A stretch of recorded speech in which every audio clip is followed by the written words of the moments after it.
If you want to do the most killing, do a vegan diet. Oh yeah, 200 species are going extinct every single day. What do you think about soy protein? I think it's a terrible idea. Soy is actually a drug, it's not a food. Lierre Keith. She's an activist for animal welfare. A 20-year strict vegan and a best-selling author of The Vegetarian Myth. When I was 16, I met another girl who was a vegan. I mean, I was convinced. And when I say convinced, I mean, it was like, this is the diet.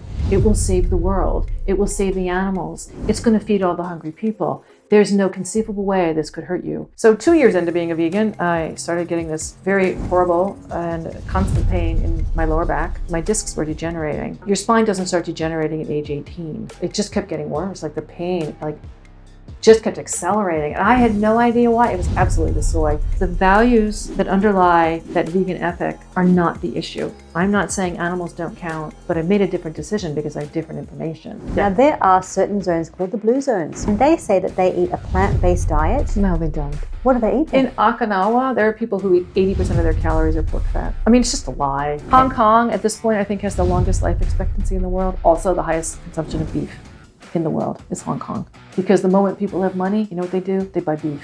You know why? Because that's our ancestral food. It is the food that fits us the best. What do you think about bread and pasta? Just don't do it. Ever. Ever. Wheat is the worst thing that ever happened to the planet. Would you say that a vegan diet failed you? Yes. And it will fail everybody. We are told to eat healthy vegetables, eat the color of the rainbow, and eat fruits on most days. But what if this was a reason why you are getting disease? And in this conversation with Lierre Keith, we are not about vegan bashing. We're talking about the worst foods that are damaging your health, and most importantly, what to eat instead. And it might not be what you think. But before we start, I have a favor to ask. It is our mission on this health podcast to spread the message of root cause healing. That means the food that we eat has the power to heal disease. And you can help with this mission by hitting that subscribe button. Because I think we know that big food and big pharma, they're most likely not going to help with this mission, but we can change that. And over the last year, we have grown to over 200,000 subscribers. But I think we know that there are millions more people that need to hear this message. Thank you. Lierre, welcome. Oh, well, thank you for having me. This is great. Now, we have an obesity epidemic. 90% of the population is sick. There is so many incidences of insulin resistance, diabetes, cancer, and dementia is ever increasing. But the thing is, most of these diseases are caused by diet. Now, when most people think about diet, we know that the standard American diet is not very healthy for us. So we know that we shouldn't be eating ultra-processed foods. But the question is, what should we be eating? On one hand, we have a vegan diet, and on the other extreme, we have a carnivore diet. And Lierre, you have been vegan for 20 years and carnivore for 2 years. So you have a lot of experience with diet. So today, we're going to try to have an open conversation and talk about the best diet that people need to follow and what they need to be eating for optimal health. So my first question is, you were vegan from the age of 16. Yeah. What was the reason why you started that diet? Well, I was a very impassioned and engaged young person. Even as a really young child, I felt very deeply for the natural world. And I was very concerned about animals. And I could see that the earth was being treated very badly. And I was very upset about it. And I wanted to know why and what we could do about it. And those were sort of the big questions in my mind. And that never went away. So, I got to be a teenager and I still was, just trying to figure out, why are humans destroying the planet? We've only got one. So it doesn't make a lot of sense to me. But I grew up in a very kind of urban, suburban environment. And there was no wilderness at all. It was just houses and roads and buildings and malls, and it was horrible. And there's a few trees here and there, but if I saw a squirrel, I felt lucky.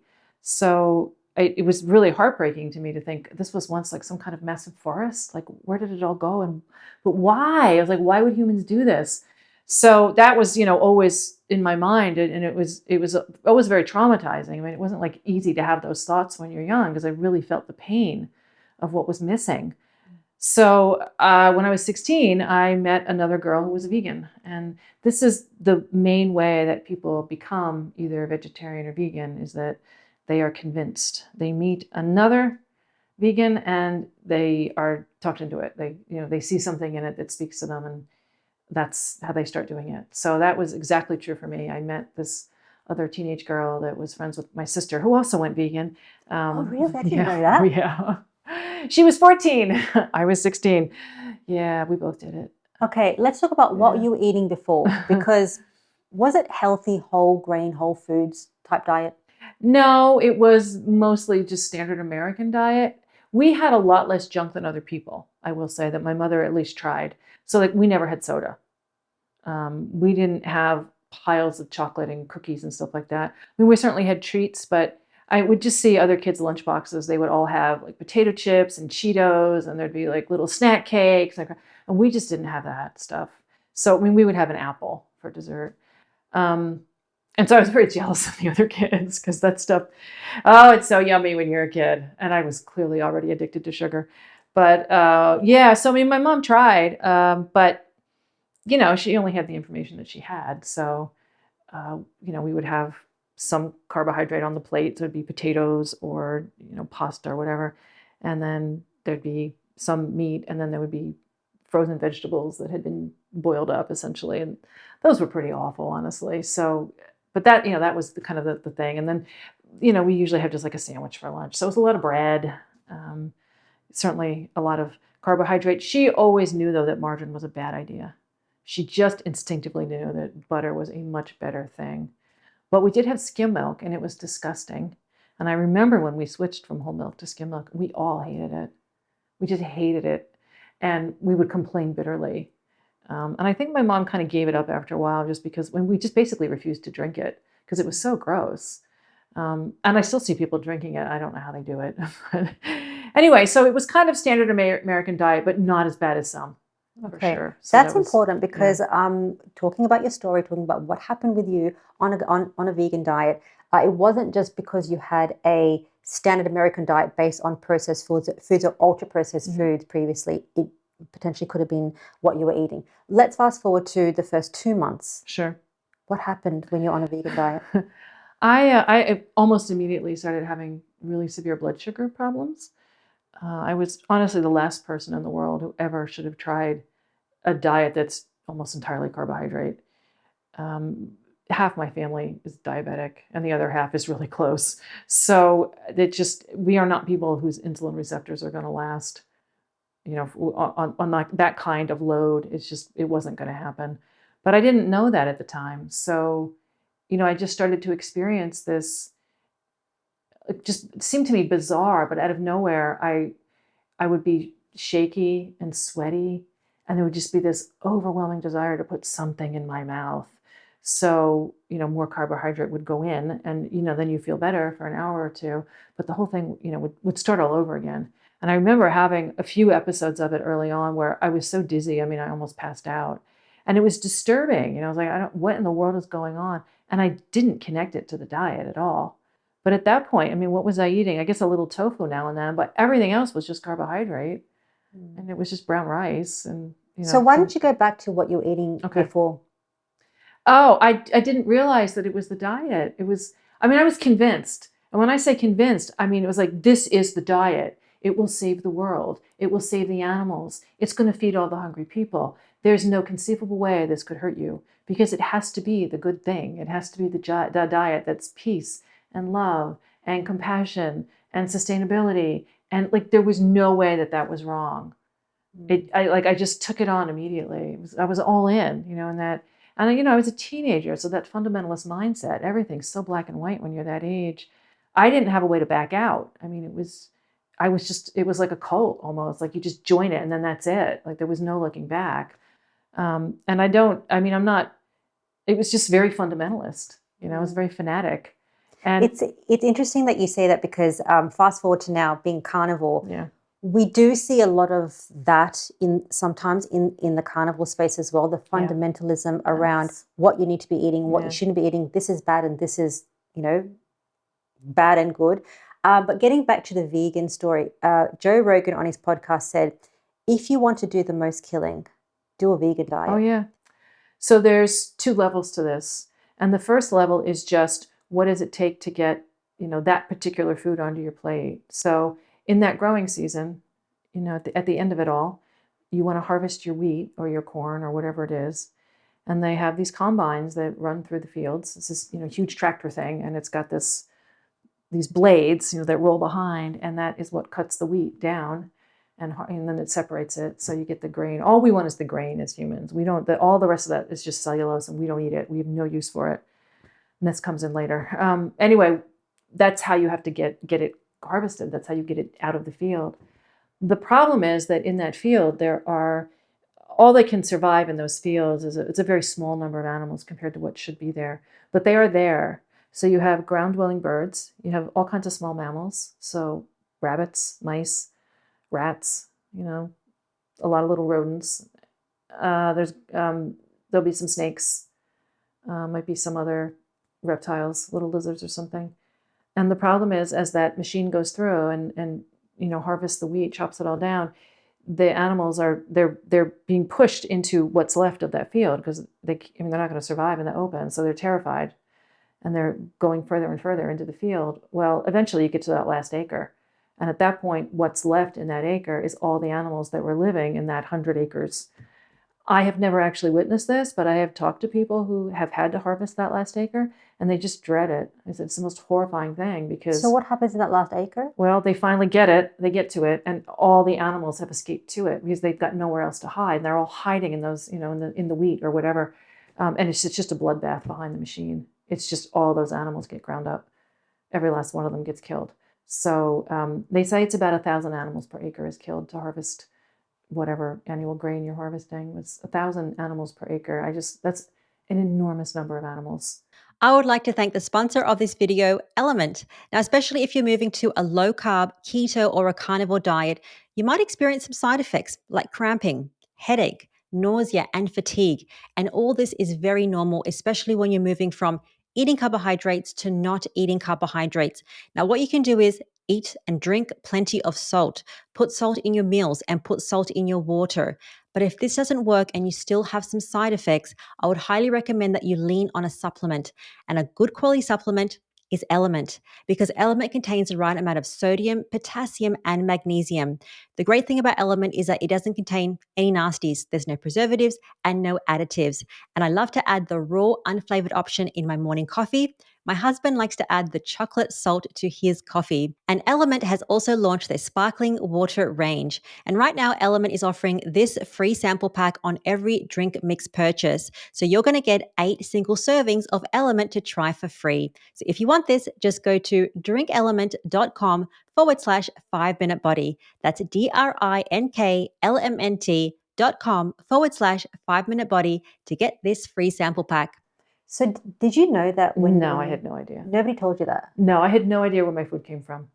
I had no idea. And this is part of the problem. This is why this is so appealing to so many, young kids especially, is that none of us live on farms. They say in America, it's less than 2% of the population is involved in farming at this point. They call it a economically insignificant activity because so few people do it anymore. Even 2 generations ago, half of Americans lived on farms. They would have known this, but none of us know it. And so we're urban, suburban, kind of industrialists, essentially. That's our world. We live with cement. Everything is human made around us. It's what they call the technosphere. It's all technology. It's all human made. It's not nature. And we have no idea what agriculture is. I didn't know 1,000 animals per acre were being killed to get to my food. All I know was there's one plate here and that only has plants on it, and that's going to be the good food. And then there's this other plate over here that's got a dead animal on it, and I'm not going to eat that. And that's a really good impulse. I understand it because, I always try to emphasize this. The values that underlie that vegan ethic are not the issue. So justice and compassion and anything that questions human hubris, human entitlement, and those are the only values that are going to get us to the world that we need. So that is not the issue. I'm not saying animals don't count and we can do whatever we want. That's not at all where I've come out on all of this. And people think that's what I'm saying, and I'm not. It's completely different. I'm not ceding the moral ground. I still have those values. That's still what motivates my life. But I've made a different decision because I have different information. And that's what I'm trying to get through, especially to the really young vegans, because I know what's going to happen to them and it's not going to be good. But anyway, 1,000 animals per acre. It's a lot of death, and that's what goes into your food. That's just the first layer, though, because that's just the one season, that one summer where they're growing that wheat. The real problem is the mass extinction, because you have to understand what agriculture is. As an activity, you take a piece of land, you clear every living thing off it, and I mean down to the bacteria, and then you plant it to human use. So it's biotic cleansing. We've all heard of ethnic cleansing. Well, this is one step worse, because it's literally every living thing is cleared off of that land, and then they have nowhere to go. And what that means right now on our planet, 200 species are going extinct every single day. That is the level of human destruction to the environment at this point. And that's horrifying. And the base of this, the root of this, is agriculture, because you're just taking over more and more land. So with agriculture, the only way that you're going to get those seeds to grow is to clear the land. So this is the difference between annuals and perennials. So annual plants, they don't live very long, right? An annual means year. So they might be alive for 2 or 3 seasons. You plant them in the spring, harvest in the fall. They don't have a long time, just a few months. So they don't have time to build big bodies. If you think about a tree, you're not going to do that in 4 months. Nobody's going to get that big. It takes years and years and years, which means they have a lot of time to do their reproduction. With the annuals, they've only got a few months. And what that means is they tend to produce really big seeds, because that's the baby, that's the future. Everything goes into that seed, because the species can't survive without it. So they tend to make much bigger seeds. And some of them are just big enough that it's worth the human effort to harvest them. A lot of them aren't. They're too small. And it would take more calories to harvest it and then process it, to make it edible. But some, like wheat, it's just barely doable. So that's why that's the difference between annuals and perennials, because perennials, they live a long time. Whether it's grasses or trees, if it's a perennial plant, they're enormous. So with perennial grasses, we don't see it because most of it's underground, but they have this enormous root system, and it can go down, 10, 12 feet into the ground, and it's incredibly complex. So in places where there's more water, you're going to get trees, you're going to have forests, and then the water dries out across continents, and then you're going to have grasses. And there's savanna in between, and there's wetlands, and there's tundra, there's a few other things, but mostly it's, you got the forest and you got the grasslands. So the grasslands survive in the hot summer by having most of their biological activity happen underground, where it's cool and it's damp still. But the way that it stays moist enough for them to survive is that, it acts like this huge sponge. And the way that the water gets into the soil is through the roots of the plants. So the roots really have to be deep, because they really have to store a lot of water. They have to keep the soil wet enough that they've got water across that huge, and they will go dormant too for a while, but they need some water. So that's, and then the root system is so extensive that it literally holds the soil in place. So for instance, when the Europeans first got to the Midwest in the United States, that soil was 10 feet deep in places. Yeah, it was amazingly deep, incredibly rich. It's all gone. It only took 150 years. It's gone. And there were farms on called the Dust Bowl, was when the dust really kicked up. There were farms on the first day of the Dust Bowl. There's photographs of this, you can see, but they lost all their soil in one day. When the heavy wind came, and there's these enormous clouds of dust, and that was once soil. And it blew all the way across the continent. And in fact, it blew halfway across the Atlantic Ocean. There were ships in the ocean that were covered with dust during the Dust Bowl. And that was just soil that had been built up for thousands of years. And it was destroyed, in a matter of just decades. It was all gone. Because that's what agriculture is. You need those perennial roots to do a number of really important things. And one of them is just to hold the soil in place. And just physically holding in place. That's the matrix, is those roots. And then that's how soil is built, is through those roots. So, plants do this amazing thing where they build soil. But the annuals aren't really very good at it, because they don't live long enough to do it, and they don't have that extensive root system, and they're not really intending to live past, the first frost or whatever. So they don't really do a job of it. The plants that really do it are perennials. And this is why around the world, most plants are perennial plants. 95% of the plants on our planet are perennials. Okay. It's not that annuals are bad, because they're not, but they have a very specific function. And that function is, when there's an emergency, and the ground is bare for some reason, that's when the annuals spring to life. So those huge seeds will have dropped into the soil and they lie dormant until they're needed. So when the perennials are cleared away for some reason, there's a fire, there's a flood, there's an earthquake, those are reasons in nature that the ground might be bare. Now there's no competition, and those annuals now will spring to life. A lot of them are fire dependent. They have to go through a fire to actually sprout. And I see this where I live because I'm near a lot of natural communities that are fire dependent. So we have a lot of fires in California, and a lot of them, they will not come back unless there's a fire, because the seed coat has to be burned to come, but they will stay dormant for even hundreds of years. So they are prepared, for their moment. Like nature gives them everything they need. Anyway, they will suddenly, then they come back. And I like to explain this by saying it's like when you cut your hand and you need a Band-Aid, right? Cutting yourself is an emergency for your body. You don't want to leak out. You don't want bacteria getting in. Same deal. But you need it to come back together, and you put a Band-Aid on it or wrap it with a bandage. You might even need stitches. So that's the annuals coming in. They're the first responders. Like, all right, we'll get this covered, because bare soil is a biological emergency for the planet. So the annuals spring to life. They will cover it. They will be annuals for a few years, but bit by bit, that perennial polyculture, forests, grasses, whatever, will knit back into place, just like your skin will knit back together. Is exactly what happens. And then the annuals are pushed out, and you don't see them again there for a long time. So this is the problem. For us to have annual crops, we have to destroy either the forest or the grassland. And this is true, because if you want to have a garden, think about what's outside your kitchen window. I'm going to guess you probably have a few trees and some grass. If you want that lettuce or that corn or those tomatoes to grow, you know what you have to do. You got to cut down the tree to get some sun, and you got to dig up the grasses to make it bare. Only then can you plant your lettuce. If you just sprinkle lettuce seeds in the grass, nothing will happen. I actually tried just to make sure. Totally crazy, I know. I tried all of that, and of course it didn't work. Nothing happened. Like the seeds didn't even sprout. You have to clear the ground. So that's literally what you're doing. You're pulling down the forest, you're ripping up the prairie in your backyard, and now you can have your garden. But we all know this is true. We know what it takes to build a garden. Well, writ large across the globe, that's what we've done.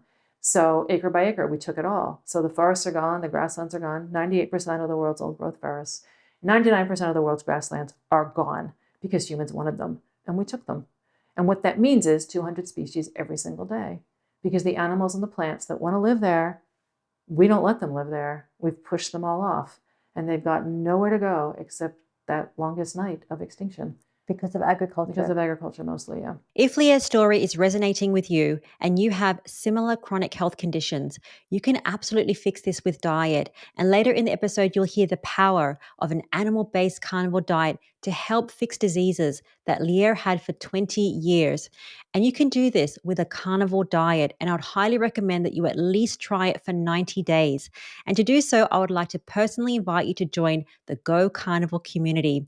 We have so many people that are just like you.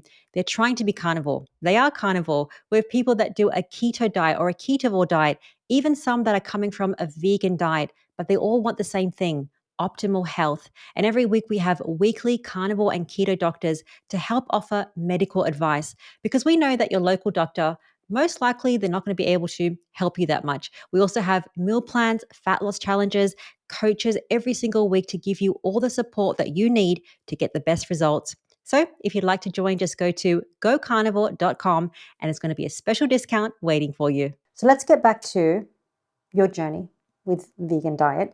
So you mentioned the blood sugar issues. Yeah. What was the next thing that happened to you? I stopped menstruating. That is very common for women who eat low-fat diets of any kind. And what age did you stop menstruating? 17, yeah. Which is a big deal. Oh, it's huge. 17. Yeah, that's when you should be coming into like your most fertile time of life. And you need your reproductive organs. Even if you decide you don't want to have children, you need them to be healthy. You can't just not have them. So I wrecked that. And I had no idea why. And I did on a few occasions talk to doctors about it. Nobody had any ideas for me. Not one of them asked me what I ate. So it's, the standard education that doctors get is just basically no nutrition. And at this point, they mostly just get the usual propaganda essentially from the American Dietetic Association, which is low carb, and I'm sorry, high carb, low fat, so that even if I had told them what I was eating, they would have been like, oh, well, that's wonderful. That shouldn't cause a problem. And I think even to this day, if somebody says that they're on a vegan diet, and we're not saying anything bad about a vegan diet, but we're just trying to educate overall what the body needs for overall nutrition. And this is where all your ailments, all your problems that happen even in the first few months, even though you were eating a healthy-ish, standard American, but healthy whole food diet previously, it was from nutrient deficiency. So you mentioned the stopping in menstrual cycles. What happened to your spine? So 2 years into being a vegan, I started getting this very horrible and constant pain in my lower back. And that actually took a long time to get a diagnosis, because what happened to me was so bizarre that none of the doctors even thought to look for it, because my discs were degenerating. Now, your spine doesn't start degenerating at age 18. That's not a thing. Like, you're supposed to last until you're at least 80. And there was no what they call a precipitating incident. I was not in an accident. I mean, I didn't get hit by a car. I didn't fall off a bike. Like, nothing happened. It just started hurting. So I would go, I started to go to a series of doctors to try to get some kind of like, what is wrong? Because it was life-altering pain. I mean, I couldn't do anything.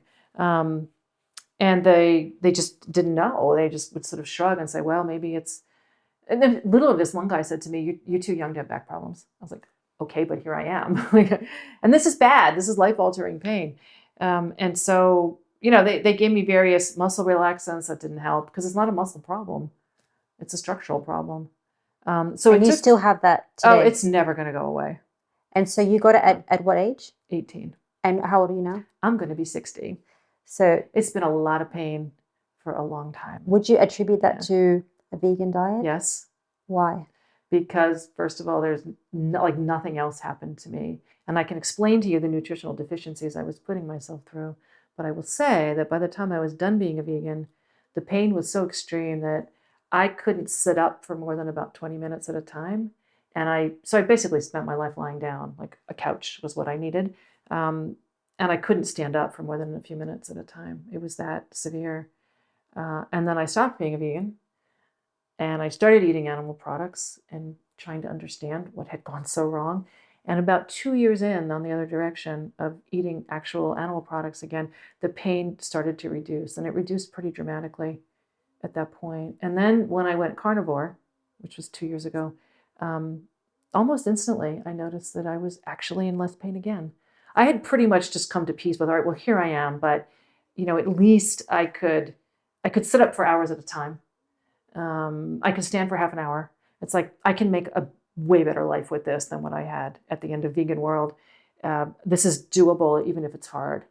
But, even going carnivore is like, it just took it down another 2 notches. And I'm just so grateful, because that life that I had by the end of my vegan time, it was pretty horrible. I mean, it's so constrained when you can't even, I couldn't even go to the movies. I mean, if you can't sit up for more than 20 minutes. If I drove anywhere in a car, somebody else had to drive and I had to lay in the back. Or it would extend for so long, because I'd have to rest 20, 30 minutes in. I'd have to pull over, lie down in the back seat for an hour, and then keep going in the front.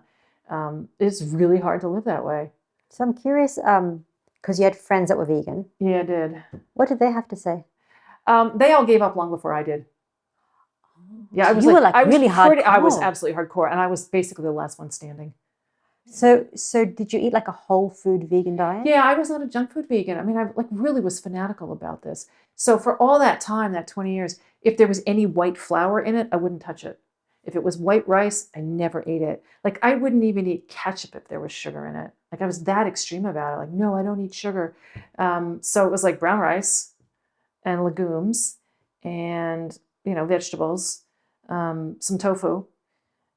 The thing about, I started in this, and it was like 1980, 1981. And back then in the 80s, if you were going to do something like this, you really had to cook your own food. They didn't have convenience foods back then the way that they do now for people who are like plant-based in whatever way.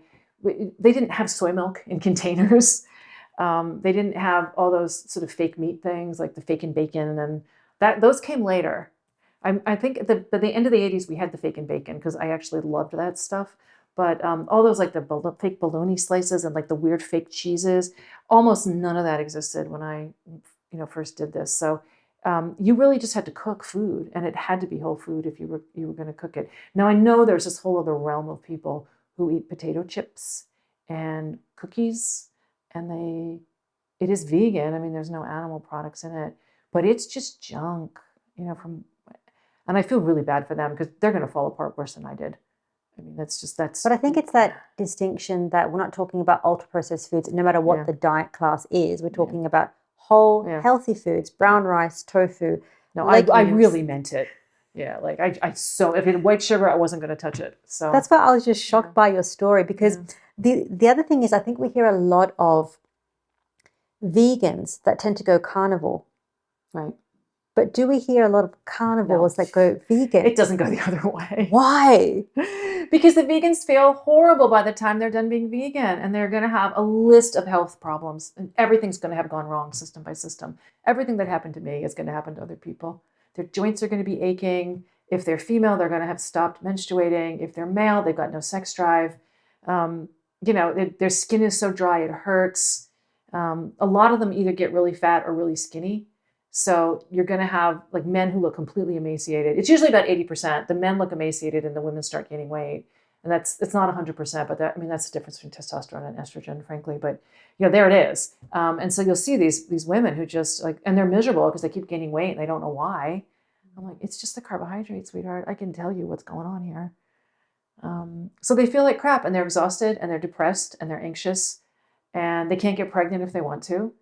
And they've just got all these problems, and their stomachs hurt all the time. They got tremendous flatulence, of course, because most of that food is frankly not edible.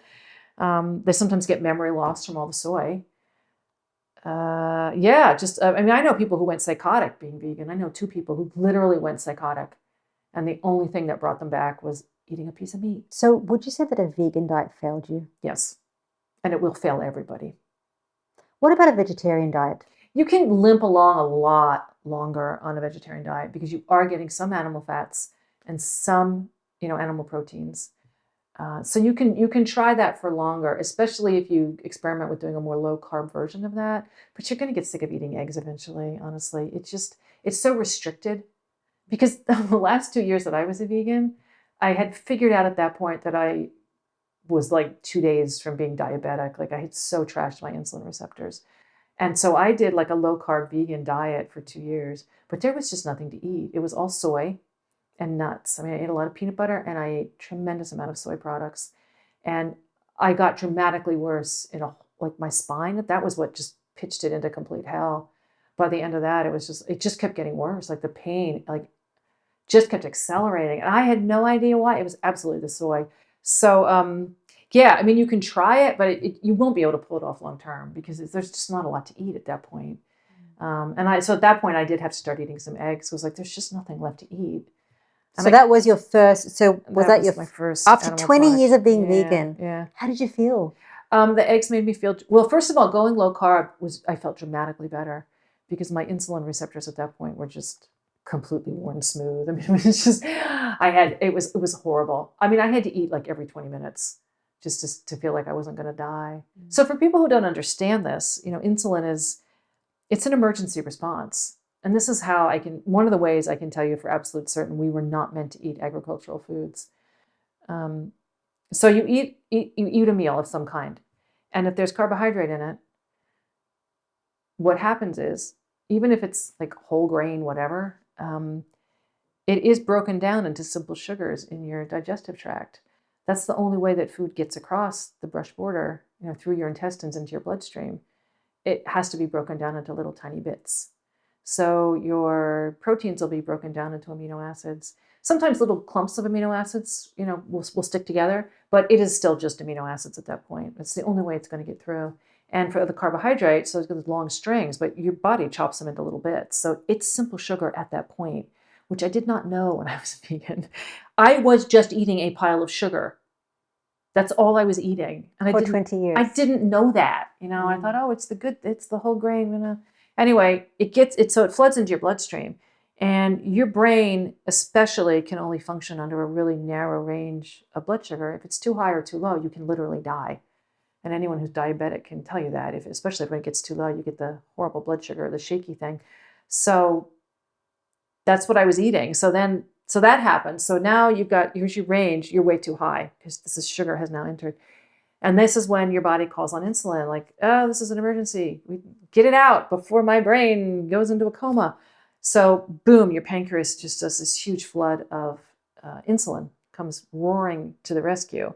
And it will, it hits your bloodstream and it grabs everything that it can out of your blood because you're going to die otherwise, and shoves it into your fat cells for storage.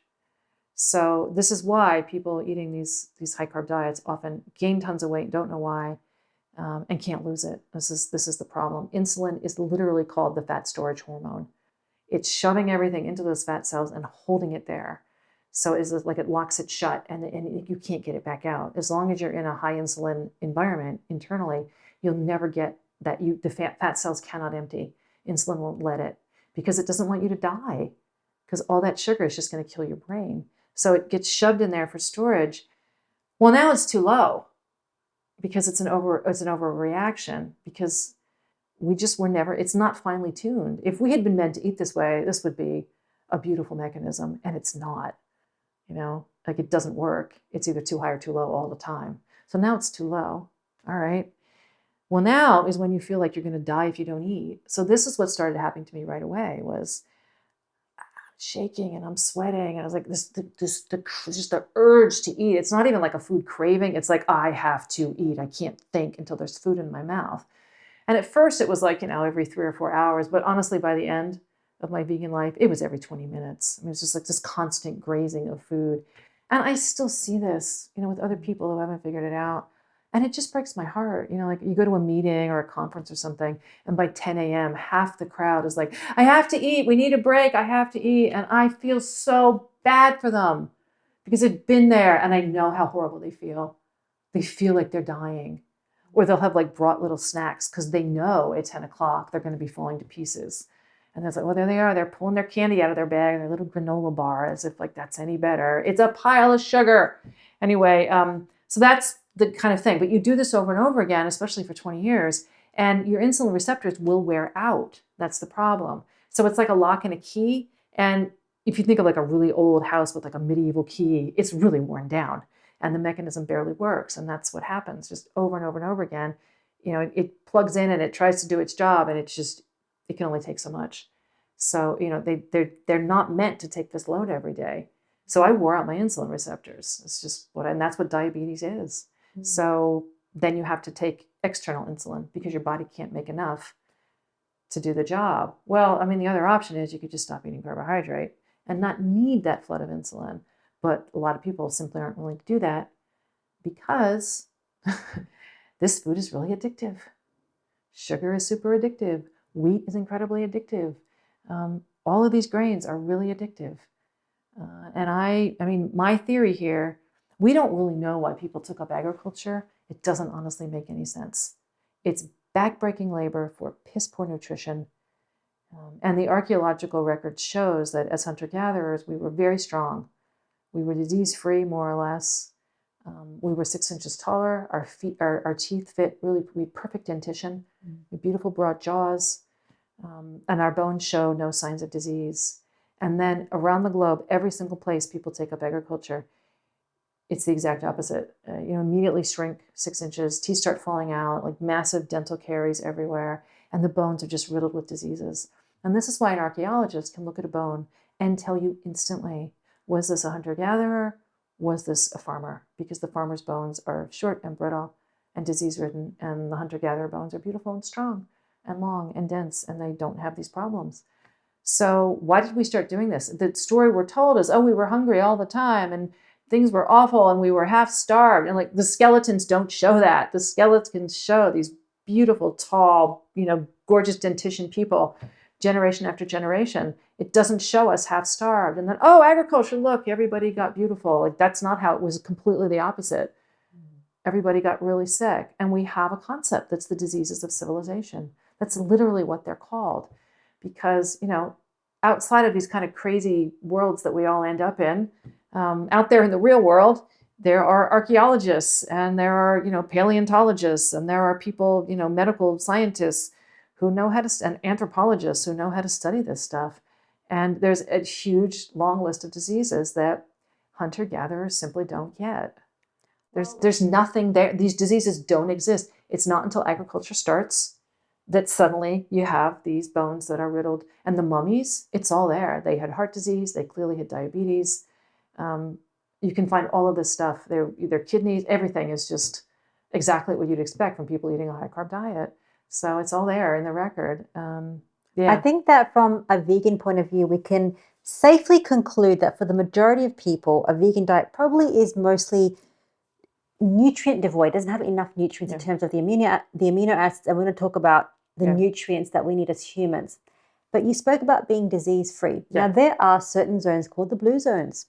Now, in case people don't know what a blue zone is, they are the civilizations of the longest living people. So it's found in Greece, in Sardinia, Italy, Okinawa, Japan, and in Costa Rica. And they say that they eat a plant-based diet. They don't? No, they don't. What do they eat then? In Okinawa, there are people who eat 80% of their calories are pork fat. I mean, it's just a lie. So if people say in the YouTube comments, because there's going to be like some comments, No. But what about the blue zones? Plant-based. They're Plant-based is not. healthy. Okay. Hong Kong, at this point, I think has the longest life expectancy in the world. Also the highest consumption of beef in the world is Hong Kong. Because the moment people have money, you know what they do? They buy beef. You know why? Because that's our ancestral food. We evolved on the savanna of Africa, on those beautiful grasslands, hunting the large ruminants. It is the food that fits us the best. And so it's what we crave. And you can talk yourself out of it if you want, which I did for 20 years, but there is nothing like beef or bison or like you pick your ruminant, but they match what we need perfectly. They've got the heme iron, you know, they have the right amino acids, it's the right fatty acid profile, everything in there, the mineral load, all of it is just exactly what the human body needs. Okay. And so it tastes really good. So plant-based diet is not ideal for humans? No, it is terrible for humans. And we have 10,000 years of evidence to this because every group of people that did it ended up in the same terrible situation. And you'll also find, because of course agriculture brings with it social stratification and hierarchy, it brings militarism, it brings patriarchy, it brings slavery, genocide, all of this, you know, rolls on from agriculture. But what you'll find is, and this is again across the world, there'll be, you know, the king and the nobles and the priests and like this upper class, whatever. And then below that is, you know, you have the soldiers, and then below that is essentially the serfs and the slaves. The obvious health disparity between the rich people and, you know, the underclass is absolutely apparent in the bones. That the upper class people will often be 5 or 6 inches taller because they're getting meat, and the people at the bottom of, you know, the slaves and whatnot are only getting gruel. You know, they're just getting like the slaves to build the pyramids were given wheat and millet. Or barley, I guess, and onions. They were given onions, and that's really about it. And I mean, their bones are horrible. So you'll find it's the same thing with the Aztecs. That was a corn-based civilization, but it's the exact same thing. The people who were the priests and the nobles had just clearly way better health status, and they were eating meat. And the people at the bottom were only getting corn gruel. So, do you think that we should be an animal-based diet, or does it have to be strict carnivore? I think it depends what's wrong with you. Like, I think it depends how bad off you are. For somebody like me, the carnivore was kind of a miracle. And I only did it as a last-ditch effort. At that point, I had 3 autoimmune diseases. So the first one was Hashimoto's, which I got when I was a teenager. And then I also had psoriasis, but it was so low-key that I didn't really worry about it. I never had the terrible outbreaks that people get. Like, people really suffer with that. I only ever had the smallest little bit of it on my skin, and I just didn't even pay any attention to it. I was like, it doesn't matter. So I had just pretty much ignored it. But then I got psoriatic arthritis, and that was horrible. I mean, I already had all this pain in my spine, but then I got pain in my fingers and my toes and in my ankles and my wrists. And when it was really bad, it was moving up into my elbows, and my hands would be all swollen, and it was really horrible.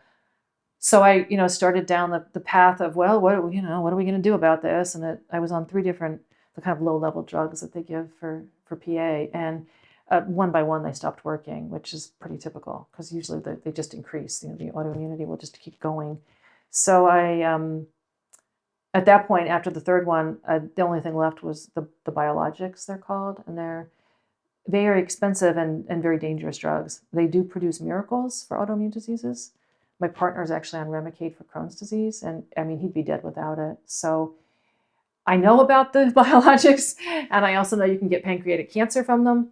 It's better than dying, but there are risks, and also you can't pay for them yourself. The only way you're going to get them is if your insurance pays for them. So it's this constant battle, because you can't go off and on them. You'll get an allergic reaction if you go off and on too much. So you have to really, it's just this constant anxiety about it once you're on them. And they're dangerous. And I really didn't want to do it. It's an infusion. I was like, why me? Why do I have, but it hurts so bad.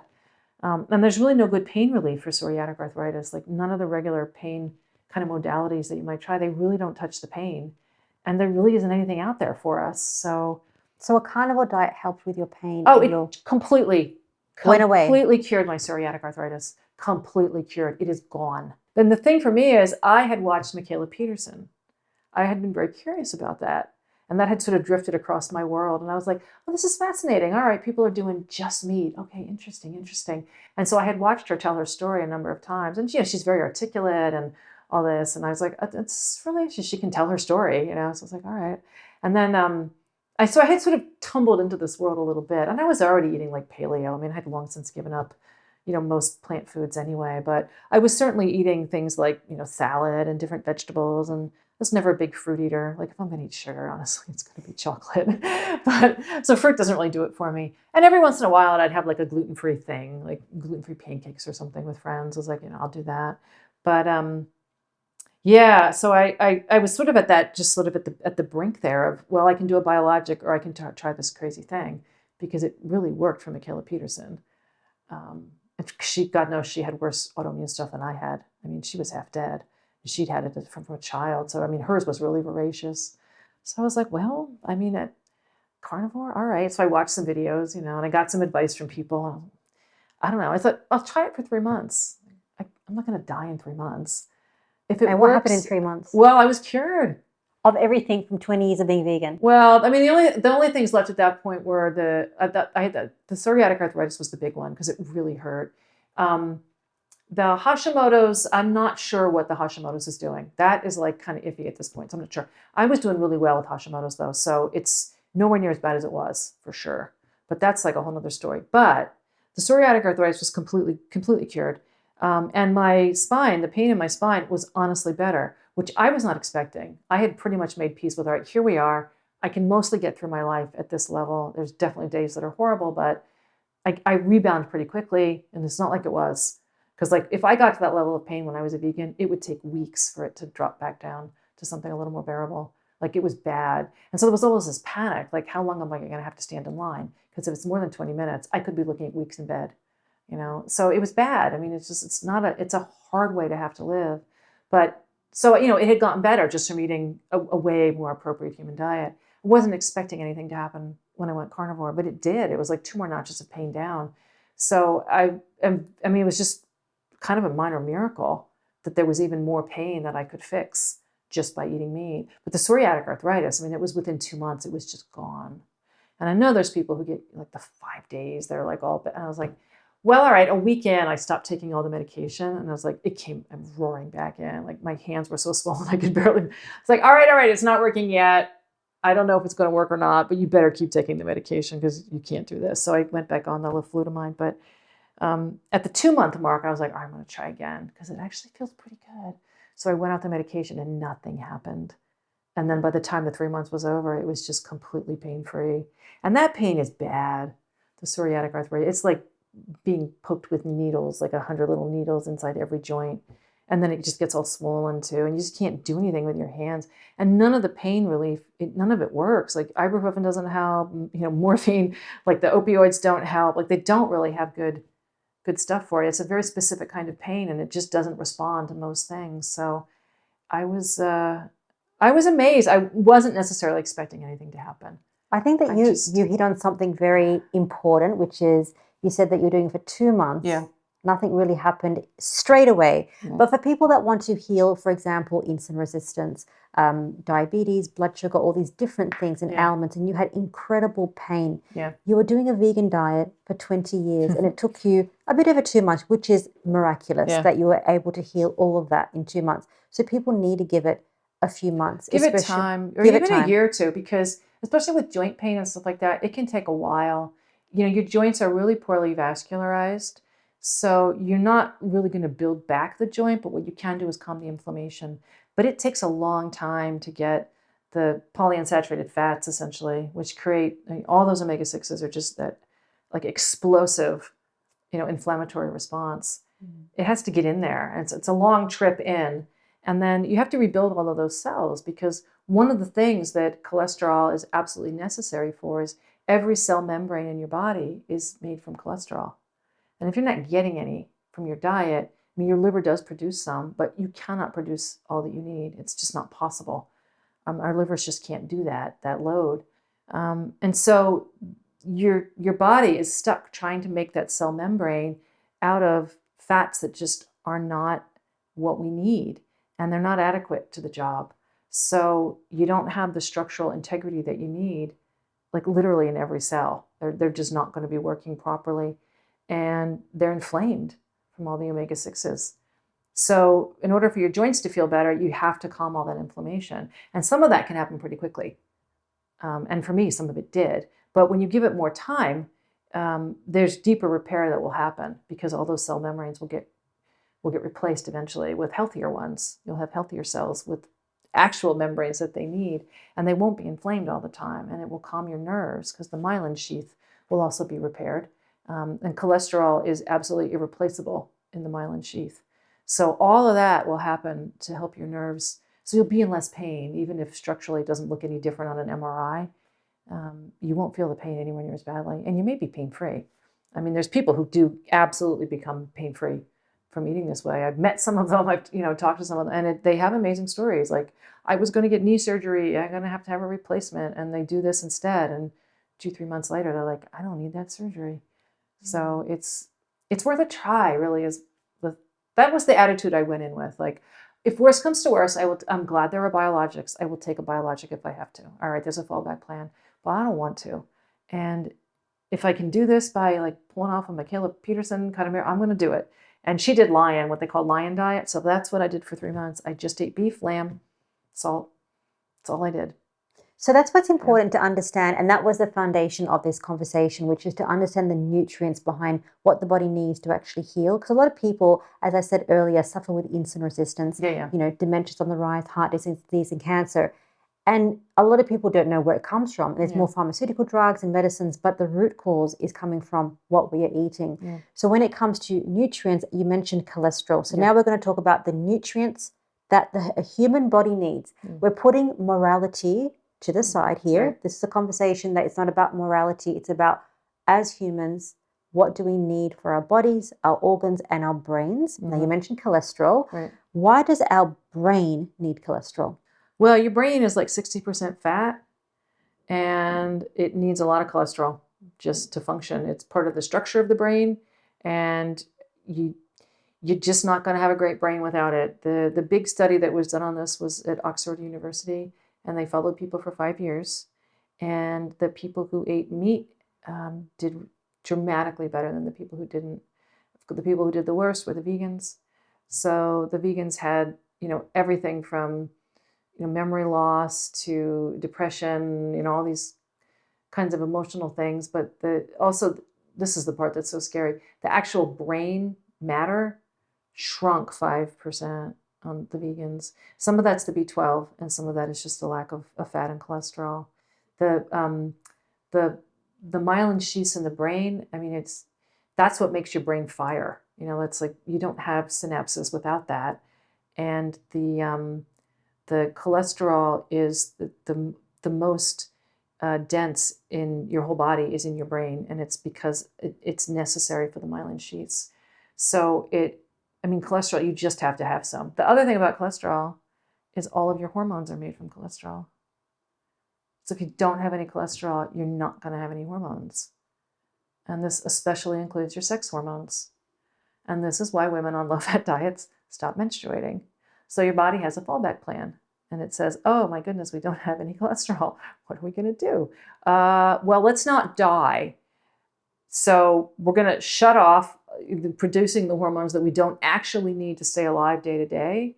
The sort of more long-term things you might want, we're just going to shut that down and we'll keep you alive, because clearly you're starving. So it's not a great time to have a baby anyway. So all of that, we're just going to shut that over to the side. You don't need estrogen right now. We're just going to stop, no testosterone. We're just going to stop making all that. We're just going to keep you alive. And when you get some more food, let us know. All right. When we see that there's enough cholesterol here, we'll put that back into production. But for now, you're not getting any. And this is why. That's the mechanism. Because you have to have cholesterol to make your sex hormones, because all of your hormones are made by cholesterol. And poor cholesterol has been so vilified, but you can't find a more life-affirming substance. It's literally what gives us our juice, our fertility, our sex drive, our capacity to just like be human and fall in love and have babies. Like, Absolutely. we're mammals. Like, that's a thing. And to have a health, even if you decide not to have children, I mean, I didn't, but you still want to feel that way. Like, I have a body that works, and it's alive and it's an animal and it's good. And you get that sort of like, I'm so happy to be alive feeling from having hormones. And it's just, you don't have that when you don't have any cholesterol. So let's talk about protein. Okay. What do you think about soy protein? I think it's a terrible idea. Soy is actually a drug. It's not a food. What do you mean it's a drug? Yeah. So first of all, there's the phytoestrogens. So these are substances that plants make that look enough like estrogens that it will be taken up your body as if they are estrogens, but they are not. And because your body's trying to use them, the real estrogens can't get where they need to go. They can't lock onto your estrogen receptors. So you have something that's essentially misshapen, that's taking, a spot in your body that real estrogen should be there instead. So it will really, really mess with your reproductive organs. And this is for men and for women. It's both. Because we both have estrogen, just men have very little. And, again, women have very little testosterone. But we both need some of both. And it just does terrible things to both sexes. It's a bad idea. So that's the phytoestrogens. And this is the way that plants fight back. I did not understand this as a vegan either. Plants can't run, and they don't have claws or teeth, so they can't bite and they can't scratch, and they can't wriggle away like cats do. All they can do is fight with chemicals. So they are the original chemical warfare agents of nature, and they are brilliant at it. They have developed all kinds of chemicals and all kinds of defenses against being eaten, essentially, because they don't want to be eaten. And that's what we call plant toxins. Yeah, so they're toxins, they're anti-nutrients. It's things like phytoestrogens, because what the plant is doing is saying, all right, you get a hold of me, you eat my babies, i.e. my beans, my soybeans, that's the plant baby. You're going to eat my babies, but I'm going to make sure you can't reproduce. So are you saying for people that can't just do carnivore, that they should just not have any vegetables, don't have any fruits at all? If you're somebody who's basically healthy and you don't have any health problems particularly, you're not worried about cancer or anything, and your joints aren't falling apart. If you don't have anything serious, cancer, you don't have anything seriously wrong with you. I think plenty of people can eat vegetables, a little fruit, and they'll be fine. I don't think those things necessarily are going to kill you. But I think it's this distinction about the extreme, Yeah. because people have to understand what they hear on a vegan diet and then what you hear on a carnivore diet. And you have certain advocates for both diets. Yeah. And we see that, I've spoken to so many experts on this podcast channel. You've spoken to like the likes of Dr. Ken Berry, Sure. Dr. Anthony Chafee. But we do have to draw a line in terms of adherence and compliance to a diet. And a lot of people would find it quite difficult to stick with carnivore. Right. I personally don't, and you personally don't. Nope. But this is because you have a big why. I know. I'm driven because it's so bad. So, all right, on the way over on the airplane, I had requested the gluten-free diet, the option, on the menu for the flight, and they brought me a bunch of different things. And I don't know about you, but I find chocolate in particular is like, that's the one that's going to get me, As in very addictive, like Yeah. dark chocolate or milk chocolate? More milk at this point. I used to only be a dark chocolate person. Oh. It flipped. I don't know why. It's very bizarre. But anyway, there I am on the airplane, and they bring me, whatever. And it's like, I opened shoot. this, like, there was nothing I could eat on the first meal, because usually there's like at least some chicken or something. And it all smelled really good because it was some kind of like Indian food, which is my favorite food in the world. So some kind of I'm Indian, so that's great. Oh, the curry. Oh, I just love curries. Like, oh, this smells really good. But there's vegetables on one side, there's white rice in the middle, and then over here is like chickpeas and it's all got this beautiful curry.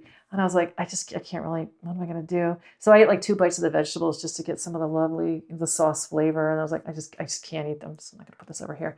But then they gave me this cookie and it's covered in chocolate. And I was like, I'm going to eat that cookie. There's no way around it. And I ate the cookie. All right, fine. Like, I'm not going to beat myself up over this stuff. It doesn't help. But then, so the flight's overnight, and then the next morning they bring you more food because it's breakfast. So there was eggs. That was great. I ate the eggs. But then, of course, there is a chocolate chip muffin, gluten-free, but it's like white rice flour and I don't know what, palm kernel oil and probably some canola oil or something too. I mean, it's just garbage, right? But it's got the chocolate chip cookies in it, or the chocolate chips in it. I was like, So for like 10 minutes, the muffin was just there. I'm like, please come take the garbage. Please, I got to get rid of this. It was too late. I ate the muffin. So boom, boom in a row. I had the chocolate cookie and the chocolate muffin. And the reason I'm telling you this is because by the time my sister picked me up at the airport, my fingers were killing me. That's all it took, was that little bit of white rice, the sugar, the chocolate, and I could feel the little needles coming back into my joints. And every single time I have like more than one bite, nobody knows, but like a portion of something like that, it's just over. So I am driven because I have to be. It's just, I'm a hothouse flower. And I didn't want to be. I mean, it's just not match my self-image in any way, but it's just the way it is. Like some of that autoimmune stuff is just, for some of us, it just takes over, and it's voracious and it just wants more. Mm. So I can calm it down, but it's not really ever going to go away. Like that monster soul is just like waiting in the wings, like, oh, feed me, little shop of horrors, feed me. And then when would I put the chocolate and the sugar in there? It's just, maybe it was the rice. I don't know, the rice flour. Some combination of those things was like just right on in, like, okay, well, we're going to start eating your joints now. Thanks for getting us going again. And it's taken all week for it to go away. It is gone. I mean, I'm not in any pain anymore in my fingers, but it took a few days. That's like one muffin and one cookie.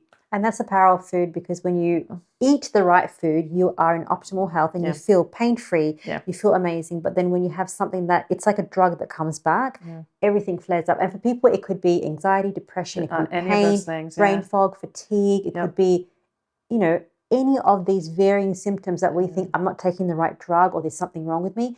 It definitely could be your diet. But again, we have to talk about what is right for people, given their conditions and given what they can comply to and be adherent to. And we're going to talk about omnivore diet. This is why I'd say to people, like, if you try just being sort of paleo, taking all the grain out, because we know those are inflammatory, we know those are addictive, we know all the problems with that. Take those out. But if you feel like you can eat fruits and vegetables, some nuts once in a while, and then, meat and fish and eggs and maybe some dairy if that works for you, and you're perfectly healthy, there's no reason. You don't need to cut it back any more than that. But if you're somebody like me who's looking at a really scary drug and you're in constant hideous pain in your fingers and your whatever, it's worth it to try. And you might as well just start at the most extreme. And that was the Lierre diet, where you really just eat ruminant meat and that's it. And that's what I did, and it worked. So now I've added back. I can eat eggs. I had no problem. Start eating a little dairy. Some of that's okay. Some of it's really not. So you have to experiment for yourself, with autoimmune especially, like what flares it up. And then you'll figure it out. And it may be that in 10 years, I can eat more things. Like it may have calmed down enough that I can introduce more things. Like my sister had a salad at lunch and I was like, oh yeah, I used to love salad. And it's like this really nice dark green leafy thing. I was like, yeah, well, maybe I could try that in a year or two. I don't know. I know that the grain and the sugar and the chocolate, it's like every time it'll flare right up. And I just haven't experimented with vegetables because I don't care that much. But, I could try it. It's like, I'm totally open to it. This doesn't have to be some kind of strange. But it's important to note that we see meat. It's kind of like food is medicine. So meat is kind of like medicine. Yeah. And what it has in there to help heal is omega-3. So you need the EPA and the DHA. Yep. A lot of people are going to say that, there's ALA in plants. Yeah, there is. But what's the problem with that? Well, you have to convert it to something that you can use. The conversion is really long and really complicated, and it just kind of wears out after a while. Like some of us just can't do it. And even people who can do it, you just can't get that much out of it. You might as well just eat the actual thing you need rather than have to eat something that has to go through this huge string of conversions.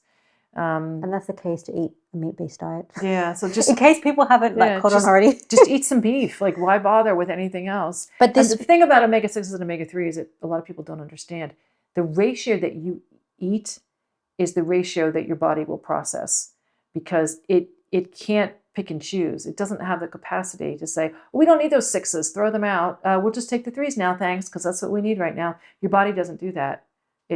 It's just so clear that we evolved eating high omega-3s in the ruminants because that's where they are. You can't get the omega-3s that you need from eating plants. They really don't have any, or hardly any. And so how would that work in nature? Like it wouldn't. We'd all be dead. So you're way better off just eating some red meat where the correct ratio is there. Not for factory farmed meat. The meat that is fed, the cows that are fed all that corn, it completely changes. The amino acid ratio changes, and the fatty acid, that profile also changes. So, and that is one reason why even if people are eating meat, they often will get the same diseases, because it's not what we should be eating. It's wrong. So you want to eat grass-fed meat? You want to eat grass-fed beef, yeah. Grass-fed beef and finished beef, finished beef. All the grass all the way through. Yeah, that's why. And it only takes a few days of grain or corn or whatever for their omega-3, omega-6s, for all that whole ratio to go completely off again. So that now you'll have way too many 6s and not enough 3s. But I would say for people, because this is the other objection. Let's just talk about the other nutrients that the body needs, which meat is extremely high in, that is lacking in plants.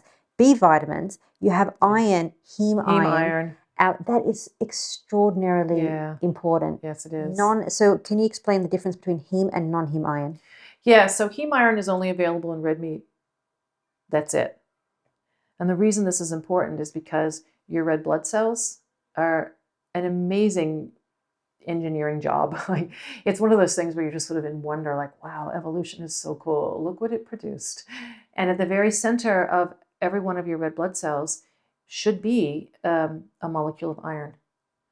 And it has to be heme iron. That shape is the one that fits exactly into our red blood cells. The other kinds of iron that you can get from the world do not fit precisely. They'll fit if you have to have them, your body will use what it has. It'll keep you alive under a fair amount of stresses like this, but it's not optimal. It doesn't fit right, which means it can't do the correct job, because what its job is to latch onto a molecule of oxygen in your lungs and then travel through your bloodstream and release it to a cell that needs it. Because of course, oxygen is what we burn. So they need it for fuel. So that's why when you have iron deficiency, you feel tired because you don't have oxygen, energy, and energy. You literally, your furnace is just not running because you're not giving it the fuel that it needs to burn. So all your mitochondria are like, I'm starving here. So yeah, you're exhausted. Yep, and you'll be pale, and because your body will preferentially send that iron to where it's needed the most to keep you alive. And that's not your skin. Your skin is like, whatever. So that's why you get that really, really pale, almost bluish look to you, is because indeed it's that blood that's now flowing through your face and directly under your skin. It's like, that's got nothing in it. There's no oxygen there at all because it's gone other places. But that's why you get that sort of bluish cast if you're deeply anemic. And like, I have one friend who was a very serious athlete. She was a swimmer in college and she was determined to be a vegetarian. And she literally passed out and had to be taken to the emergency room and put in the hospital because she was so anemic. And luckily the doctor was just like, this cannot be done. Like, I don't know what they've told you, but the only place you can get iron that you really need is from red meat. So please stop being a vegetarian. And she was smart enough and she was like, all right, she was in the hospital. She's like, wake up call. Okay, I'll go back to eating meat. So she never looked back. But that's the kind of thing that happens to... What would you say to people? So the other thing that we need is vitamin C, actually. Now, this is a big controversy in the carnivore diet. Yeah. What is the controversy around vitamin C and where can we get it? Yeah, so a lot of people think that you can only get vitamin C from citrus fruit or strawberries or tomatoes or, some plant food. And it's not actually true. Meat actually has vitamin C in it. So number one, they're wrong. The problem is vitamin C is very liable. It's very vulnerable to heat. So the moment things are heated, you're losing some vitamin C. And in fact, raw milk has a lot of vitamin C in it too. When we pasteurize milk in this country, we are losing a load of vitamin C that matches the vitamin C produced by the entire citrus crop of Florida. That's how much vitamin C is lost by pasteurizing milk. Anyway, it is in meat, and it's especially in the adrenal glands. And this is why there's, ancestral groups around the world, indigenous people, whatever, who know this. And if you're showing signs of vitamin C deficiency, they know what part of the animal to feed you. And it's the adrenal glands. Even for us, 90% of the vitamin C that we have in our bodies is stored in the adrenal glands because it's sort of a necessary component for making adrenaline and all this. So vitamin C, yeah, you need it. You'll have trouble without it. But the thing is, the vitamin C, it looks very much like sugar and carbohydrate in its kind of chemical structure. So the places that you need it, if you're eating a lot of carbohydrate and sugar, you need a lot more vitamin C because it's in competition with the carbohydrate. The moment that you take all the carbohydrate out of your diet and you're just eating something like carnivore, you only need a tiny, tiny little bit of vitamin C. And all of that can be supplied by meat. So I've been doing this 2 years, over 2 years. I don't have scurvy. I mean, it's just, I would have scurvy by now if I was going to get it. I don't have it. You don't need much when you take the sugar out of your diet. What would you say to people that say, okay, I want to eat more meat, but it's not sustainable for our 8 billion population? This is a really good question because it takes us back to the problem with agriculture. And to me, this is the sort of looming issue of the time. And I want the people who care the most about the planet to understand this. This is why going vegan will do nothing to stop the destruction. So you may remember at the beginning of all this, I talked about what agriculture was, right? So you're destroying entire biotic communities and then just letting humans use that land. So all the plants and animals have nowhere to go. The larger ones have been all driven extinct. Some of the smaller ones can live in a wheat field. They get killed when the combine comes through. But that's the problem, is that we have taken over essentially as much of the planet as can possibly do agriculture. We're doing it. It's all the land. There's no new land to take that is the right temperature, most of the land now that's not had agriculture done on it is because it's too steep, it's too cold, it's too wet, or it's, under ice permanently, the tundra or whatever. It's not amenable to agriculture. But every inch that could be taken has been taken. And the problem with this is that, number one, besides the mass extinction, it very temporarily lets the human population explode. And the only reason we've got this many people is because we're doing agriculture. So there's this temporary surplus. And then what happens is, because it's an inherently destructive process, like literally you put a plow to soil, you degrade the soil, right? You're ripping away that perennial cover. You're destroying the perennial roots that are holding it in place. All that happens is that, the sun bakes it, the rain beats it, and then it washes away. So if there's any kind of slope on that land, it's just going to go into the local waterways. So you're destroying the habitat for all the fish as well. The water table is not being recharged because there's no deep roots to do that. And yeah, what happens when you destroy soil is that, what does that mean? Well, it vaporizes, and all that carbon is being released into the atmosphere. And this is why the beginning of global warming is not year 1800 industrial age. You got to back that up 10,000 years. We literally started destroying the climate when we started doing agriculture. And the carbon came from the soil. As we vaporized the soil, turned it to dust, all that carbon had nowhere to go but up. And this is particular to rice agriculture. That's the worst because of the rice paddies, because it's anaerobic decomposition, so all that methane. So this, as if everybody's in that they call it the hockey stick graph of, okay, it's the year 1800 and then up goes the carbon. That is true. I'm not saying that's not true. It's a dramatic accelerant to be burning fossil fuel. But if you back that graph up about 6,000 years, you'll see the same amount of carbon has been released. And that's just purely doing agriculture. That's because we destroyed the soil. So there have been 34 civilizations. A civilization is just the way of life based on agriculture. They've all ended in collapse. every last one of them. This is why, is because you're destroying your soil. So you've got no more trees, you've got no more water, all the fish are dead, no more soil, it's all gone. So what you can do is conquer your neighbors and take all their stuff. And this is where the military comes in, the genocide, the slavery. You need them for slaves, because it's backbreaking labor. And then you got to take their trees and their fish because you've used up your own. And this tremendously horrendous pattern that we've been in for 10,000 years. It's just spread across the globe, sort of region by region, just conquering. And there's always like a power center at the middle. And then the whole thing collapses, and then it just springs up again a little further out. So, you've got this temporary, very temporary explosion in human population each time. And then it collapses. And then the last proteins in the cooking pots are human, which is to say people turn to cannibalism because they've got nothing else to eat. It's very grim, the history of civilization. So very grim. Is that going to happen to our world? If we don't do something.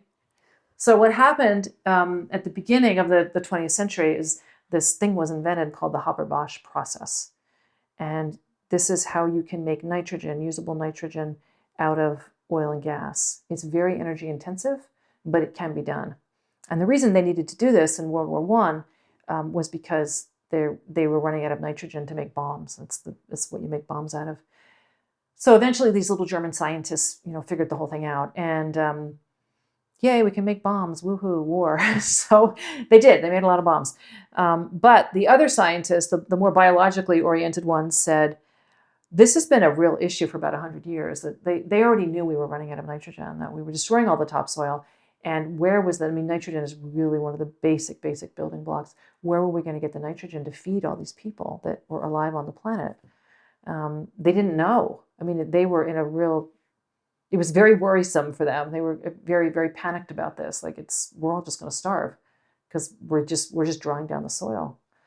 So along comes the Haber-Bosch process. Like, oh, we fixed it. Now we have enough nitrogen to keep growing all these crops.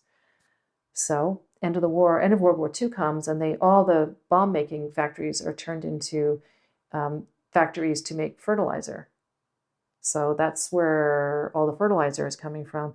And then the whole process was called the Green Revolution, because as well as the fertilizer, they hyperbred all of the annual crops to be as short as they possibly could and have seed heads that were as big as they could possibly be. They're not going to stretch those genomes any further. This is all that plants can do for us at this point. So the wheat is really short and it has this enormous seed head, for instance. But it depends on fossil fuel. All of those plants were bred to have a really dense, easily accessible nitrogen source. They don't grow really if they're not given that nitrogen. They have to have it. And the only way you're going to get that is from the Haber-Bosch process. So combining the chemistry with the biology, we ended up with this thing called the Green Revolution. So all of a sudden, there's these massive surpluses of corn and wheat and whatever around the world, temporarily. So the few problems. One is that it didn't actually solve the hunger problem because the population quadrupled. Feeding on these plants and Feeding crops. on exactly this. 80% of the calories eaten around the world are one of these plants. So, I mean, they talk about, you need to be on a plant-based diet. We pretty much are as a species at this point. It's pretty much what everybody's eating is wheat, corn, soy, a few other things, but that's pretty much what we've got. Potatoes, there's a cassava, there's a few others, but in the tropics they eat cassava. But all of this is, first of all, so the population quadruples. This civilization is also going to end. I mean, the whole thing went global, right? So it's huge, but it's going to end in collapse because we've used everything once more. There's really no more forests to take. We've taken pretty much the last of them. We've drawn down the water table dramatically all around the world. Well, I think that's why Elon Musk is trying to have that mission to live on Mars. That's going to happen. You don't think so? I think it's insane. Yeah. Why? Because the amount of energy that it takes to get to Mars, and then the amount of energy that would be involved in just producing even the oxygen, where would it come from? Where would the energy come from to do that? Well, he wants our population to grow to create smarter human beings so that you can have somebody like an Albert Einstein create innovation and creation so that we can have our human existence live longer. It's just, we don't need to. We already know how to live a long life. We do. It's actually not that hard. You just got to stop eating agricultural food, and we can pretty much cure most of the diseases because they're diseases of civilization. Like, we did this to ourselves. And we've also wrecked the planet because it's inevitable. Once you put that plow to soil, once you start doing agriculture, you're drawing down your stuff. You're drawing down your soil to start with. But now, because of that surplus, you've got people for the first time living in towns and cities. And that's the word civilization. That's literally what it means, is a way of life based on cities. So now, if you think about what a city is, it's brick, it's concrete, it's people in densities that require the importation of resources. Their food cannot come from the city because there's no space for it. They've taken over the space, put like this hyper number of humans in it, and everything has to come from somewhere else. So the food, the water, the energy, all of it has to be imported. And what that means is if you're not getting all of that stuff in, you're all going to starve. So when your neighbors don't want to give you their stuff, you're going to have to conquer them and take it. And this is the fate. This is what's happened to every single civilization, because it's drawdown and overshoot. You've overshot your land base. You've destroyed it. You've literally covered it in stone or concrete or brick or whatever. And now you're dependent. So the only way to get the stuff is to take it from other people. So you have to have a military. And that's how militaries have developed. Hunter-gatherers don't have militaries. They might have warriors, but nobody is a full-time soldier. So now you've got an entire class of people whose job is war, and they get better and better at it.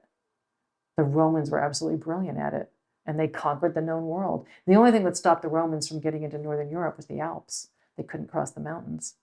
But even at that stage, civilizations at least had a natural limit, because you could only transport food so far, because you were using draft power or maybe boats, but it just couldn't come from that far. And also, likewise, because the military was so involved, the orders back and forth between the generals and whatnot is like, you just couldn't, the communication wasn't possible. And then you also had to provision these armies. So again, like getting the food back and forth and all the supplies was really hard when all you had was draft animals and stuff. So that, it only was ever going to get so big before fossil fuel happened. And indeed, these civilizations only did ever get so big, and then the collapse would happen, and then it would start up kind of next door. The next people would try it. So all around the Mediterranean, you have, you've got Egypt, and then you've got, the different, the ancient Greeks, and then Rome, and like all the other ones that were in the middle there. And they're all just like, okay, now it's our turn, and then they conquer their neighbors, and then all that collapses, and the next one springs up, and then all that collapses, and it just keeps going. Well, now we've added fossil fuel to the mix, so it's gone completely global, and now we're eating fossil fuel. So the average person anywhere on the globe, you test the nitrogen in their bodies, half of it comes from fossil fuel. Literally half the calories we're eating, it's fossil fuel. That's where it's coming from.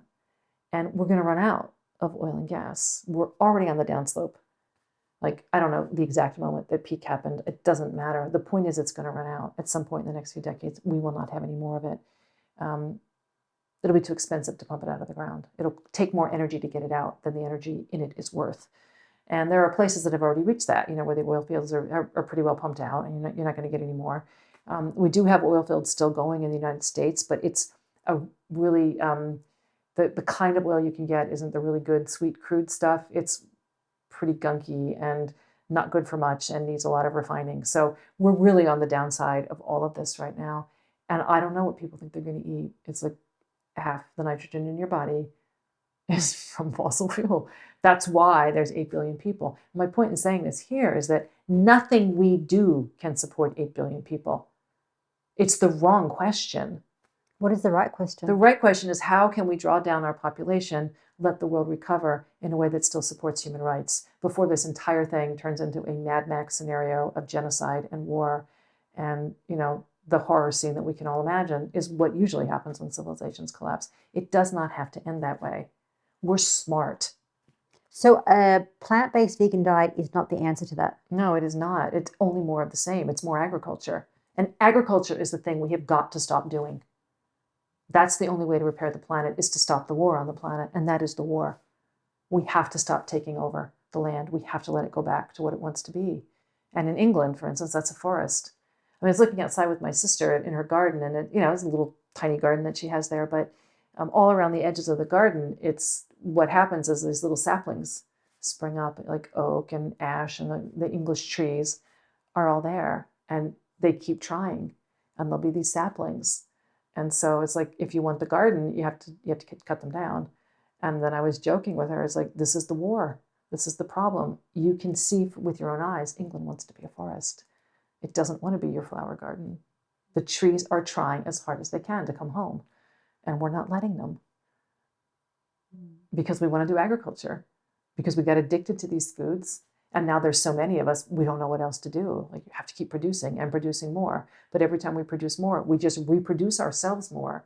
Like, we, as agriculturalists, it's very, very bad at realizing that we're an overshoot. It's one of the real downsides of it is like this huge population explosion each time. And then it collapses and everybody starves. So you just have mass famine. Hunter-gatherers are really, really good at keeping their populations in check because it's really obvious instantly that you've got too many people. And everybody knows you can't do it because then you're all going to starve. I think that's going to be so cool. It's hard. It's a hard concept to understand. And similarly, if you have somebody that is eating a plant-based diet, not much meat, it is also a difficult concept to understand to eat more meat. And that leads us to perhaps somewhere in between, which is an omnivore diet.